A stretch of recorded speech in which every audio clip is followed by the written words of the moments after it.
Okay, well, it's story time again, and we got our newest member of the family hanging out here. Um, and this story takes place, maybe late 70s, early 80s. Uh, Midwinter, it's cold,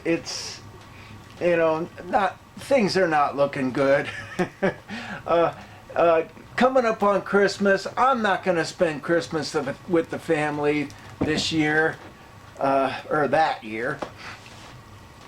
So my dentist buddy and I decide we're going to fly to Mexico City. And so we jump on a plane, fly to Mexico City, spend a couple of days in Mexico City, and decide we're going to go east to Palenque, which is an old Mayan ruin town.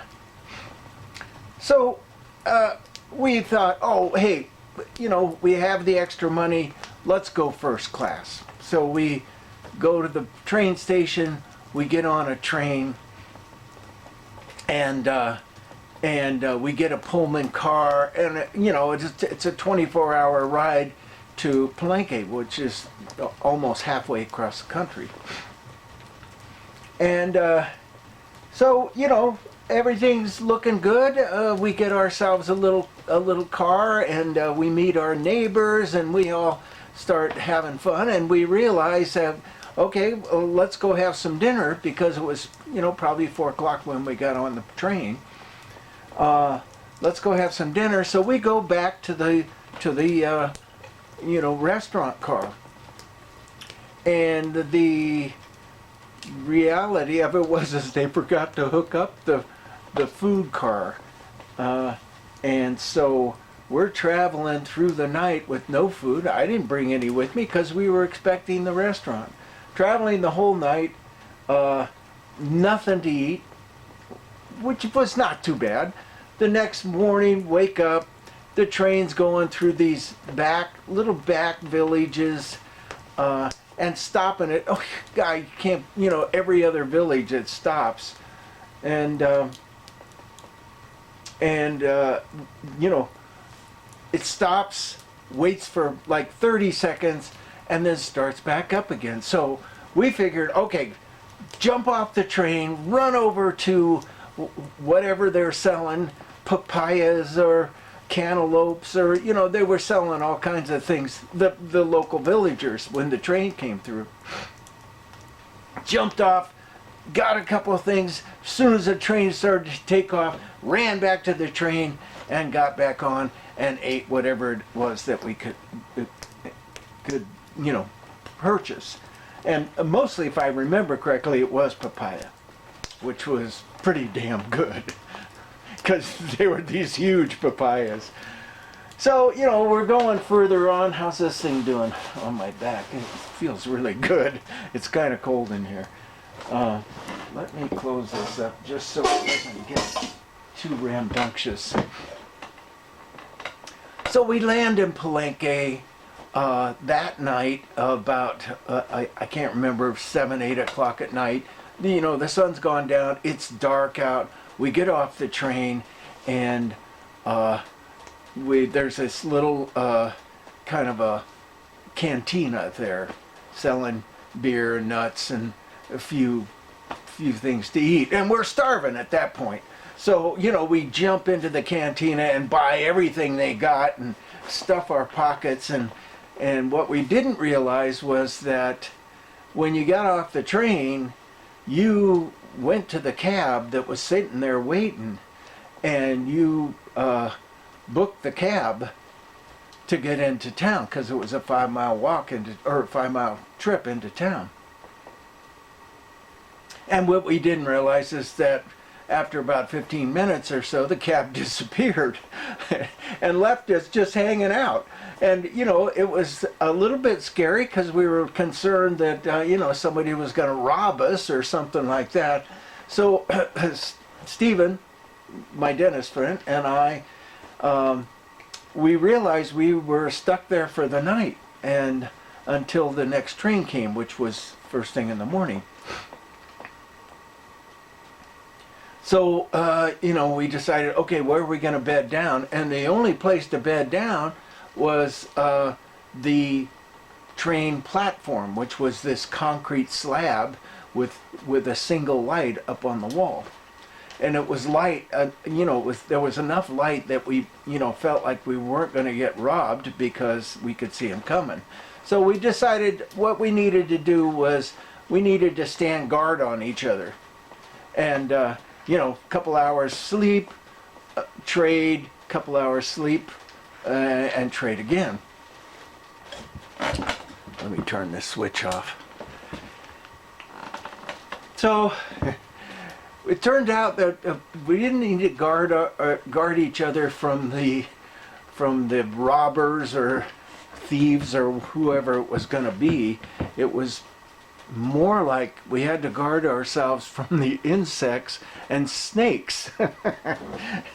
And literally, I mean, that one light, which was the only light in, probably half of that county, was drawing every insect out of the jungle.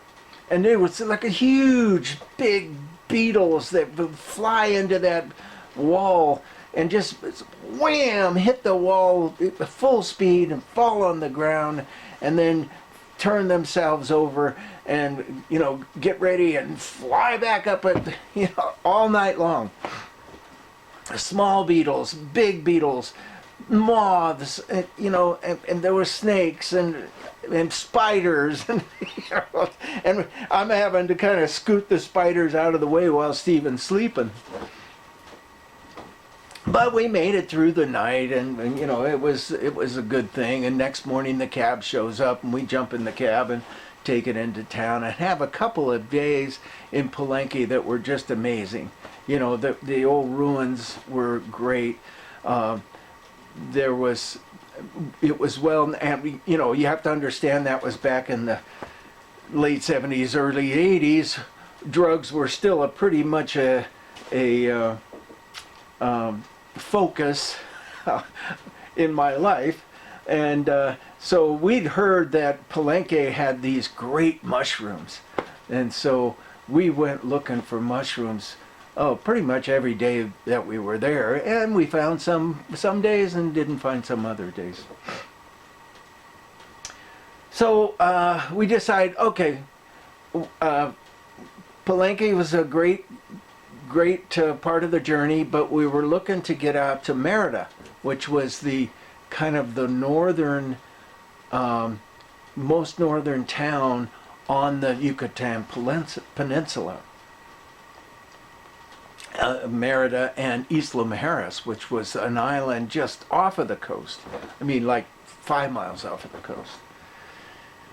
And so we decided, okay, we didn't want to take the train, so we'll take the bus, because the train was pretty slow. The bus was going to be a little faster. So we decided, okay, we're going to get on the bus about 4 o'clock in the afternoon, maybe 5 o'clock in the afternoon, and ride the bus. And it was, again, another 24-hour ride. Or, no, I'm sorry, a 12-hour ride. So we were going to ride the bus all through the night and wake up the next morning, and there we were going to be.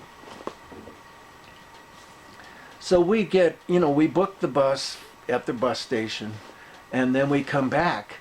And with plenty of food in our pockets, by the way. We'd learned our lesson. And so, they guide us around to the bus, and it's this whole rickety bus. I mean, it was a Greyhound, but it had to have been made in the 40s. And the bus driver, it was a stick shift, and the bus driver was this kind of macho, tough guy with sleeves rolled up and smoking a cigarette, and you looked at him and you thought, oh, whoa. So when we got on the bus, it was part of the adventure, and it's Christmas Eve. So we take off. Boom! This bus driver just hauls butt, slamming gears on that bus. I can't remember how many gears, but it was a lot of gears. It was, a big bus. And excuse me. He gets out into the open country, and it's, you know, it's getting dark, and he's just hauling butt. I mean, you know, 70, 80 miles an hour on these little 2-lane back roads. But, you know, it was pretty flat and pretty straight. And so, you know, it was no big deal. And so, you know, the evening comes around, eat dinner. Oh, just, you know, riding the bus is not that exciting. So, you know, especially at night when you can't see anything. And so, you know, we just dozing and falling asleep. And at one point I kind of woke up, and here's this bus driver just hauling butt. I mean, really going out of his way to pass cars, and I mean, sliding around turns, the wheels squealing, going around turns. You know, the back of the bus is sliding. It was like, whoa, get us off this bus. But, you know, we're on the bus, and there's no getting off. Especially out in the middle of the jungle. So we just like rode it out, and you know, he's passing cars on an outside lane, and you know, again, it's a 2-lane, and we start to come into these foothills, and you know, it's literally these roads that are going like this, and you know, he's just passing cars like they're standing still, and sliding around turns on an outside lane, you know, and the only way that he knew that there was no cars coming is he'd turn off his headlights and look out to see if there were any lights coming around that bend. And then turn his headlights back on and zip around that car. I mean, he was hauling butt. And so about 2 o'clock in the morning, we figured out why he was hauling butt. Because he was on a schedule, right? So about 2 o'clock in the morning, he rolls in to a restaurant. And a restaurant store, you know, kind of I mean, it's out in the middle of nowhere, and there's no lights for miles. And here's this one place right next to the highway. He pulls off, and he says, okay, we're going to take a 45-minute break. There's food inside, and, you know, and, and we realized, and then he gets out, and, excuse me, he gets out and greets his cousins, and I realized that the whole ass thing was so that he could make up time so he could pull into that place for 45 minutes and give his cousins some business. So, you know, we get back on the bus, and we're back to hauling ass to make up for time, and you know, sliding around turns and slamming gears, and oh man, he's just, you know, race car driver in a giant bus. And we come upon this little town, and he literally, it's like 2 in the morning, and he literally rolls through this town, and we're talking about narrow streets and barely a 2-lane. And he rolls through this town, and there's stop signs and stoplights and, you know, yield signs and all that stuff all the way through town. It's probably, you know, 5 miles through town. Does not stop at one stoplight.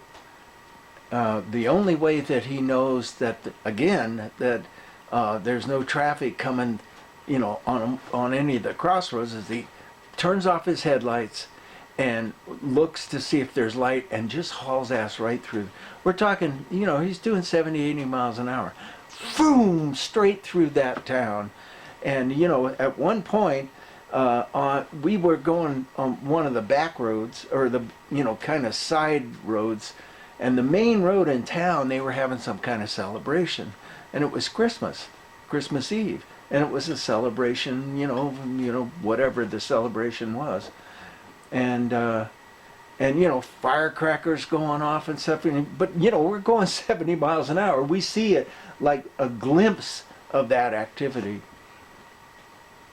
But, you know, he makes it. Next morning, we're in Merida. We we're in one piece. We get off the bus, and here's the Mexico, the old Mexico, funky little town. I'm sure that's not the case anymore, but that was a pretty good ride. And this is Nick Collier checking out.